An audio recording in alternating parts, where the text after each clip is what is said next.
So I heard the girlies want to know the difference between a CD and a high yield savings account. Well, let's talk about it. If you're new here, guys, welcome to my TikTok. My name is Julia Creations. I am a budget coach that teaches people how to manage their finances, pay off debt, all that good stuff. Now let's talk about a CD versus a high yield savings account. So when we're talking about CD versus a high yield savings account, both of those are going to be the better option versus a regular savings account, guys. Regular savings account, you're not earning any interest or benefits from saving your money in those accounts. Unlike a CD and a high yield savings account, you're able to earn interest rates on your savings. So how do we know which one to choose? So CDs I recommend for long-term saving goals. So this is like, all right, for retirement, I have this amount of money I want to put maybe in a CD. Like let's say you had $6,000 and you're like, okay, I want to for sure put this $6,000 up, not touch it, and lock in a rate. That's what you're going to do with a CD. CDs, you tend to earn higher interest rates on them, but think of it like this. Once you put that money in a CD, you cannot touch it. So you can touch it, but you're going to get penalized and you can't add to it.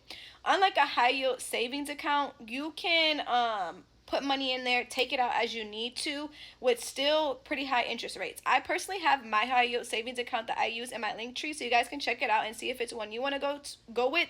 The only difference between the high yield savings account is your interest can fluctuate. Very competitive. It changes. Personally, the one I have been using, I haven't had any issues with it changing. I feel like my interest rates have been pretty consistent.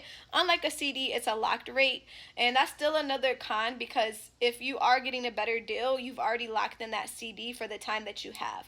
And then another thing about the high yield savings account, you can take out the money for emergencies. So you have to just honestly decide what you want to do with the money that you're going to be using and figure out the rates you want to do. I've had some high yield savings account that have high interest rates close enough to the CD, so it's to the point where no, I personally don't want a CD, but it's just based off my savings goals right now. I like the luxury of being able to grab it. I'm very disciplined of putting money in my high yield savings account, so if you like discipline, a CD will be better for you, but I recommend still diversifying, so that way if an emergency comes up, you have a separate emergency fund aside from that CD, so you're not getting penalties for breaking it. I hope this helps. Make sure you guys follow my TikTok for more financial tips.